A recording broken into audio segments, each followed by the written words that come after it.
Welcome back to the channel, everybody. The biggest news of the day, of course, is Juventus firing head coach Igor Tudor, the coach that Juventus didn't want and that the fans didn't want. Let's be honest.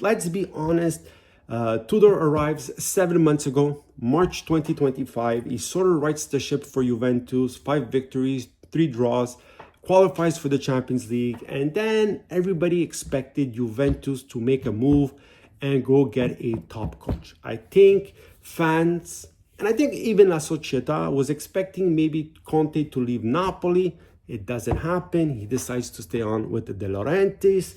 Then they decide to keep Tudor for the Mondiale per Club.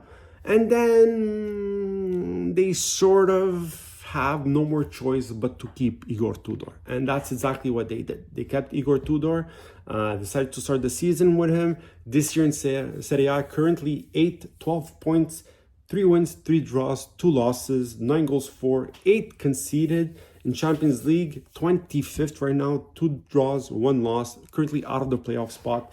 So not a very good start to the season for Juventus. Their last win comes mid-September against Inter. They win 4-3. Since then, all competitions combined, 5 straight draws, and the last 3 games were losses, including the Lazio game this weekend, which basically pushed the Juve management to fire their head coach. I gotta be honest, it's not all about Igor Tudor. Yes, he has faults. He didn't give this team a sense of play, a style of play. When you look at Juventus, it's never the same 11, besides a couple of players like Yildiz and maybe Thuram, who are the most consistent players. Everybody else has been in and out, including because of injuries. We haven't seen much of Zegrova. Of course, Bremer is a big injury for them at the at the back line. This is not hockey. It's not a blue line, it's the back line. But La Società has faults as well. First of all, keeping on Tudor when you didn't want him is a big mistake. Second of all, you went to get him strikers because you thought you could get rid of Vlahovic, who was not going to sign for Juventus. He was never going to sign for Juve. He's never going to renew his contract. And instead, you kept him in the locker room with David, with Openda, who everybody thought, you know what, Juventus up front is going to be a beast. We saw Zegrova, we saw Yildiz, we saw Openda, we saw Jonathan David.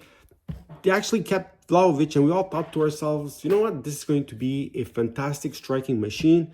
Instead, Zegrova, injuries, not playing much. Jonathan David, Openda, not delivering like they expected. Vlahovic is actually their best striker with the most amount of goals, and he's the one that you didn't want to keep. So I'm sure he's an issue in the locker room. He doesn't want to be there. They don't want him there as well. And so it's a problem. It's a problem that the La Società a Centrocampo didn't renew it.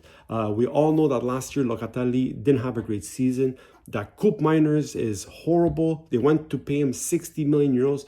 He doesn't know where to stand on the field. Like, they've played him everywhere except his position, and he is completely lost. He's completely lost. Locatelli, okay, this season is doing a bit better. Thuram is your go-to consistent guy. McKennie, nobody sees him anymore. Nobody wants him anymore. Douglas Luiz was a big fiasco. So a lot of mistakes even from La Società, right? And in defense, I think they thought they would have Bremer, who is healthy, and he would be their leader. And it hasn't happened that way. Got injured last year, gets injured again this year. And then in next, Di Gregorio, in my opinion, not delivering on what he's supposed to deliver. I think Perin is a far better goaltender. Why he isn't playing, I don't know. I don't follow all the Juventus injuries and stuff as I should. But here we are. And so what are the choices for Juventus? We have Spalletti, Mancini, and Palladino. Right now they're saying Spalletti is their front runner. Palladino might be close second. He would be sort of, you know, la scommessa, a bit like Thiago Motta, a bit like Tudor. But if there's one thing I can say to Juventus, you don't want to repeat the Napoli and Milan mistake from last year and the year before, right? If you don't right the ship by taking a good coach, you will continue to have a horrible season, okay? So, in my opinion, Palladino, I don't think he's ready for a Juventus side. Spalletti, Mancini are the best Italian coaches available out there. I don't think Spalletti is a good fit for this Juventus team. I don't know why.